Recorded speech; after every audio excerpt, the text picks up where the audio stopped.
Our fingers touched. And at first we both pulled back. But then we grabbed onto each other even tighter. His hand was super warm. Way warmer than the mug of soup I'd been holding just a few minutes before. The floor beneath my hand was freezing. But I didn't even feel the chill. What I did feel was the warmth of another person. It was like a wake-up call. Suddenly I understood why I'd been feeling so empty. And longing for something since I got to this place. It wasn't just about being alone. It was about missing human connection. To be honest, it freaked me out to think about how this whole world wasn't really real. I mean, my actual body was somewhere else, super far away, and I had no way to get to it. So I tried to focus on other things. I set some personal goals for myself, like getting better at crafting and making my business grow. I told myself, hey, this is my life now, and I'm going to make the most of it. But even though I was trying to convince myself, deep down, I knew the truth. I knew it wasn't real, just a bunch of computer data. But what I really craved was genuine human connection. Even Kirito, the person I was with, was just a collection of digital information. The cozy feeling I had right now. Just my brain being tricked by electric signals. It all felt so fake. But then it hit me. This wasn't the real issue. The only thing that really mattered was how I felt deep down. I grinned and shut my eyes, still gripping his hand tightly. My heart was racing, but before I knew it I was out cold. Sleep sucked me in fast, wrapping me in a cozy darkness. As I started to wake up, I caught a whiff of something amazing. It smelled so good. I slowly opened my eyes to find myself surrounded by white. Everything was bright and fuzzy, like a big cloud had swallowed me whole. The sun was shining bright, making the icy walls sparkle like diamonds. It lit up the huge pile of snow that filled a deep hole in the ground, making it shimmer and shine. As I looked around, I spotted a pot sitting on top of a lantern. Steam was rising from the pot, and it smelled amazing. In front of the lantern stood a mysterious figure, a man dressed all in black. He was turned sideways, like he was waiting for something or someone. As soon as I saw Kirito, something sparked inside me. He turned around with a huge grin on his face. "Morning," he said. I replied, a bit shyly, "Good morning." When I sat up, I realized that my hand had slipped under the bedroll while I was sleeping. I gently touched it to my lips, feeling like I could still sense some warmth there. Then, I jumped to my feet, just in time. Kirito handed me a hot cup of something steaming. Just what I needed to start the day. I grabbed the cup and sat down beside him, feeling thankful. The tea smelled amazing, like a mix of flowers and mint. I'd never had anything like it before. I took a sip, then another, and felt the warmth spread through my body. It was so cozy that I leaned over and rested my head on Kirito's shoulder. When I turned to look at him, our eyes met for a second. But we both quickly looked away, feeling a little shy. For a moment the only sound was us sipping our tea. I whispered into my mug. "Hey," Kirito replied. "Yeah." I asked him a question that had been on my mind. "What if we're stuck here forever?" He answered fast. "Then we'll use these sleeping bags." I was surprised by how quick he responded. "I was thinking we could talk about this some more," I said with a laugh, nudging him with my elbow. "But I guess it's not the end of the world if we don't." I leaned my head on Kirito's shoulder, feeling comfy. But suddenly he jumped up and let out a loud cry. I lost my balance and tumbled to the floor. "Hey, what's going on?" I asked, getting annoyed. But Kirito didn't even turn around to look at me. "Let's go." He took off running towards a huge hole in the ground. I groaned and got up to follow him. "What's going on?" I asked. "Just wait," he said. He dropped to his knees and started digging through the snow, making a bigger hole in the layer that covered the ground. Suddenly I saw a flash of silver light zip across my face. Something shiny was hidden under the snow, reflecting the morning sun's rays. Kirito cleared away more snow, and then grabbed whatever it was, with both hands, lifting it up into the air. I leaned in for a better look, my curiosity getting the best of me. The object was shaped like a rectangle, and had a really cool silver color that you could see right through. It was pretty big. If Kirito put his hands together, it would stick out on both sides. I knew this shape really well. It looked just like an ingot. But I'd never seen one with this weird and wonderful color before. I reached out a finger to touch it, and gently tapped on the surface of the block. A surprise message popped up. It was a crystallite ingot. I couldn't believe my eyes. Could this really be it? I asked, looking up at Kirito. He nodded. But he didn't seem totally sure. I think it's the metal we've been searching for, he said, but then I wondered, why was it hidden, all the way down here?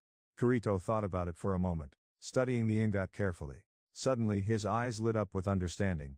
I get it, he exclaimed. The dragon eats the crystals and melts them together in its stomach to create this alloy. That's so cool. Kirito couldn't help but laugh at how clever it was. Then he tossed the ingot to me, a big grin on his face.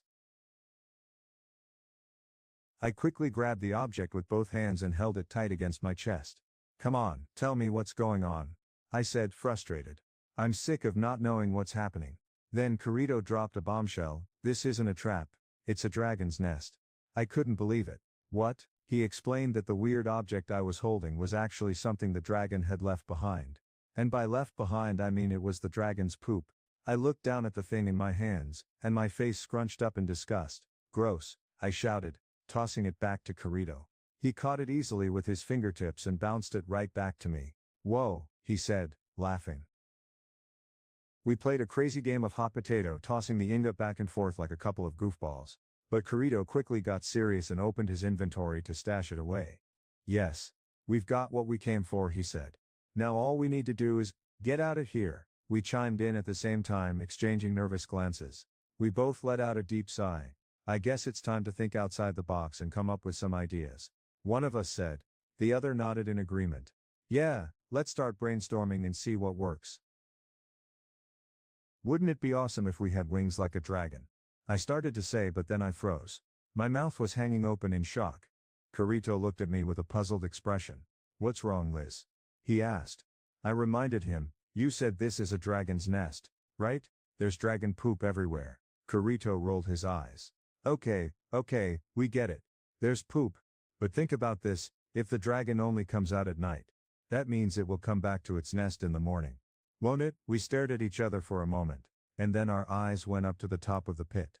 We were both thinking the same thing. We needed to get out of there before the dragon came back. Suddenly a dark shape appeared in the bright light far above us. It grew bigger and bigger until we could see its wings, long tail and strong legs with sharp claws. My friend and I took a step back, but there was nowhere to go. It's coming, we shouted at the same time, grabbing our weapons. The white dragon swooped down, spotted us just before landing, and let out a loud, ear-piercing screech. It froze in midair, hovering above us. We were face to face with an angry creature.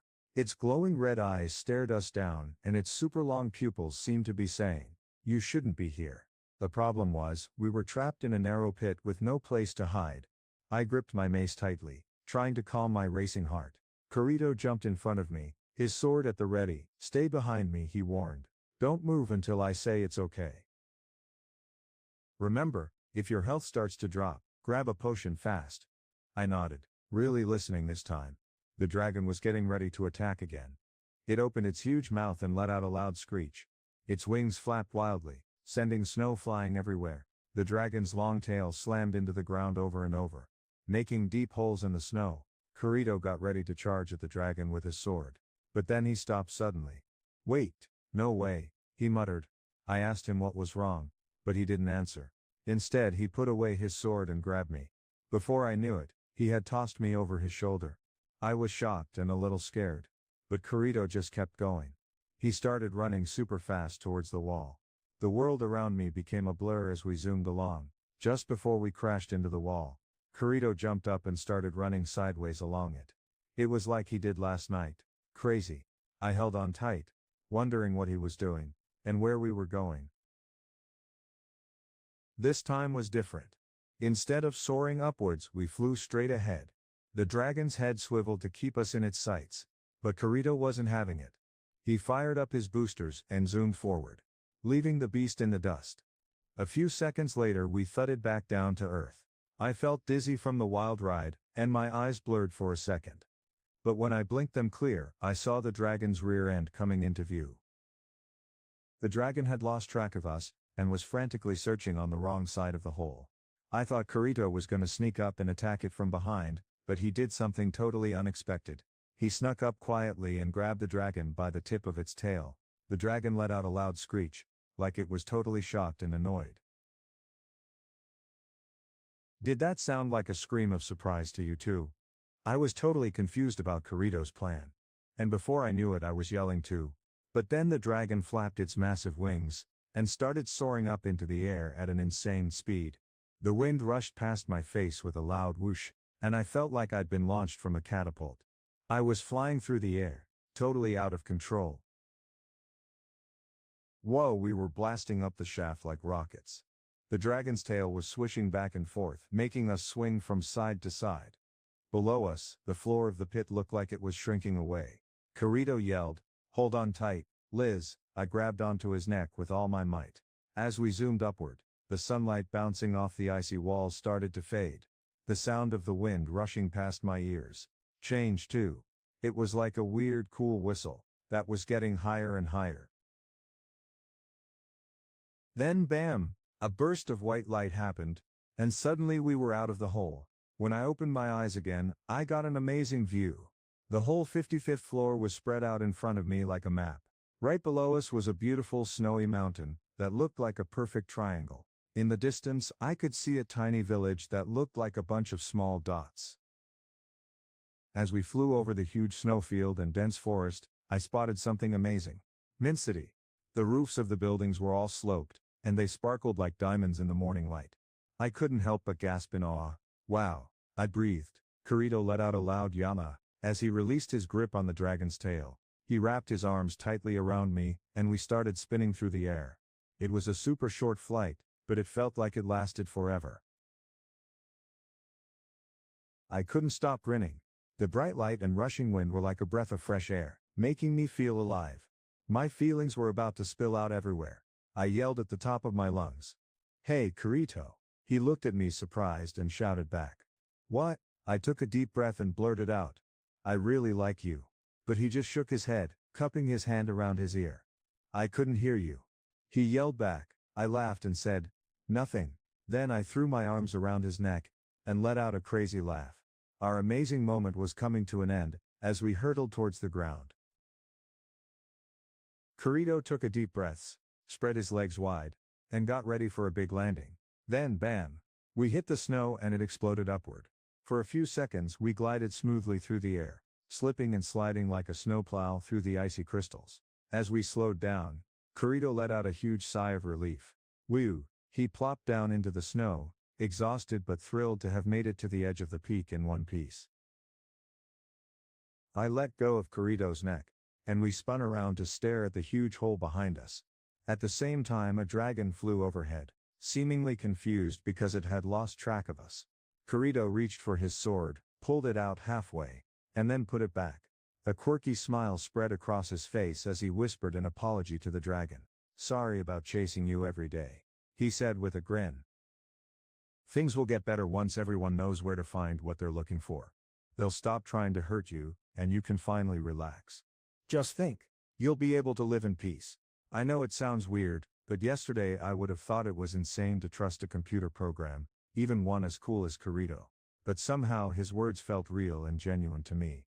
My heart believed him, and that's all that mattered. I took Kirito's hand, and we stood there in silence. Before us, an amazing white dragon turned its head towards us. It let out a loud sharp screech, then dove back down into the depths below. The noise stopped, and everything was quiet again. Kirito looked at me and asked, "Ready to go?" I nodded, saying yeah. He thought for a moment, then said, "Want to grab a crystal on our way out?" But I shook my head. "No, let's just walk." I started walking forward, still holding Kirito's hand. A big smile spread across my face as we strolled along together. As we turned to leave, I suddenly remembered something. "Hey, wait! We left our lantern and sleeping bags down at the bottom." My friend shrugged. "Well, maybe someone else can use them now." We both smiled and started making our way back down the mountain, finally heading home for real. The sky outside of Inkrad was a gorgeous blue, not a cloud in sight. I pushed open the door to my shop, feeling excited to be back. "I'm home," I exclaimed. The girl behind the counter, an NPC, a non-player character, looked up and smiled politely. "Welcome back," she said. As I walked into the shop, I waved at the person behind the counter and took a glance around. It was weird, I'd only been away for a day, but everything looked fresh and exciting all over again. My friend Kirito trailed behind me, munching on another hot dog from that street cart he loved. Can't we eat at a real restaurant for once? I asked, but Kirito just grinned with his mouth full. He pulled up his item menu on his screen and started scrolling through it. Hold on, let's make that sword first, he said. Then, he found what he was looking for. The shiny platinum ingot tossed it to me. I grabbed the metal piece and tried not to think about where it came from. Okay, let's get this done, I said, nodding. Come on back into the workshop. We walked through the door at the back of the store. And suddenly the sound of the water wheel got really loud. It was like a big drumbeat. I flipped a switch on the wall, and the bellows roared to life, blowing air into the furnace. It was time to get to work. As soon as I put the metal in, it started glowing bright red. I turned to Kirito and said, "You wanted a one-handed sword, right?" He nodded and plopped down in the comfy guest chair. "All right, it's on its way." I warned him. "Just remember, the final result might be a little unpredictable, so don't expect it to be perfect." Kirito shrugged. "No big deal if it doesn't turn out great. We can always get another piece of metal and try again." "Hey, we just need to get a rope," I said with a grin. "A super long one." I couldn't help but laugh at how crazy it sounded. We were talking about climbing down a really deep hole. Meanwhile, the metal ingot was getting hotter and hotter inside the furnace. I used my tongs to carefully pull it out and place it on the anvil. Next, I grabbed my trusty smithing hammer from the wall and set up my tools. Before getting started, I turned to Kirito and gave him a quick nod. I got a silent nod, so I grinned and lifted my hammer high. Then I brought it down with all my might, slamming it into the glowing metal square. The sound that rang out was amazing, a clear clang that bounced off the walls, sending red sparks flying everywhere. But here's the thing, the game's guide doesn't give you much to go on when it comes to this part. It just says to strike the ingot a number of times, depending on what kind of weapon you're making, and what type of metal you're using. Some people think that means it doesn't matter how well you hit the metal, just that you hit it. But in the world of SAO, where everyone's always sharing secrets and rumors, most players believe that how well you craft something depends on your skill and focus. I like to think I'm a logical person, but after months of practicing blacksmithing, I started to think there might be some truth to this idea. Maybe it's not just about hitting the metal, maybe it's about feeling the rhythm of the hammer and wanting it to turn out right. Usually when I craft a weapon, I tune everything out and focus on the hammer in my hand. I concentrate on striking the metal just right, without any distractions getting in the way. But this time it wasn't that easy. As I hammered away, my mind started to wander. I was thinking about all sorts of things at once. If I made a great weapon, Kirito would take it with him to battle. And who knows when I'd see him again. The thought made me nervous. Would I get to see him after this? Or would he be too busy fighting on the front lines? I knew he'd have to come back every now and then to tune up his skills. But even if he did, it would only be about once every 10 days. And that wasn't often enough for me. Deep down I was thinking, no way. I don't want to wait that long. The truth is, I was craving some human connection. Being lonely was a big part of why I was afraid to get too close to anyone, especially the guys on the team. I have to admit, I was scared that being alone would turn into feelings for someone. But in a virtual world like this, is it even real? It's all just a mix of emotions and computer code, right? Then something weird happened. Last night when Kirito's hand touched mine, it felt super real. And that's when I realized being afraid to get close to people was actually the biggest trap of all in this virtual world. Hi, it's me, Lisbeth, the blacksmith. Some people also know me as Rika Shinozaki. And you know what? Kirito is just like me. He's a real person with a heart that beats, not just a character in a game. That got me thinking. If I really like him, it's probably for real. So, I made a deal with myself. If I can make a sword that Kirito loves, I'll be brave and tell him how I feel. I'm gonna ask him to come back to our house every day after he explores those amazing labyrinths. As I worked on shaping the metal, it started to look really cool. And my thoughts became clear. I was feeling super sure about what I wanted, and that feeling poured out of me and into my hammer. From there it flowed into the sword I was making, and it was starting to look awesome. Then the big moment arrived. After about 200 to 250 hits with my hammer, something amazing happened. The metal suddenly sparkled way brighter than before. Whoa, Kirito exclaimed, jumping out of his seat. Before our eyes, a glowing rectangle started to change shape. It stretched out from both sides and grew a bulge that looked like it would become the handle. In just a few seconds, the object took form and a brand new sword appeared on the anvil. It was amazing. The sword was really cool, with a beautiful design that caught our attention. Kirito couldn't take his eyes off it. Check out this long sword. It looked a bit delicate, like it might break easily. The blade was pretty thin but not as skinny as a rapier. It also had a weird see-through quality to it, like you could almost look right through it. This was probably because of the special metal it was made from. The blade shone like a brilliant white light, while the handle sparkled with a bluish-silver color. You might remember that the game Sword Art Online SAO promised an amazing experience. Your sword is who you are. And it's true. In this virtual world, players can choose from a huge variety of cool swords and weapons. Each one is unique, just like the player who wields it. Imagine a massive list of super cool sword names. We're talking thousands and thousands. In most role-playing games, the names of swords and weapons are pretty basic. But not in this game. As you level up and get more powerful, your weapon options get way more awesome. At first you might start with simple names like bronze sword or steel blade. These kinds of names are a dime a dozen in the world of Sci-Fi. But when you reach the top levels, things get really exciting. Take Asuna's sword for example. It's called Lambent Light, and it's one of a kind. Of course there are other swords out there that might be similar, either made by players or dropped by monsters, but Lambent Light is truly unique. Get ready for some cool news. These powerful weapons won't all look or sound alike. They'll have unique names and shapes that make them special. When you use one of these high-level weapons, it becomes more than just a tool. It's like a trusted friend that's connected to you in a deep way. It's like the weapon is a part of who you are. But here's the really interesting thing. When someone creates one of these weapons, they won't even know what it will look or sound like until it's finished. The system that makes them decides all those details. So it's always a surprise. I grasped the super cool, glittery sword with both hands, and whoa, it was way heavier than I expected. This thing was a beast, and I knew I'd need some serious strength to wield it, just like Kirito's powerful sword, Elucidator.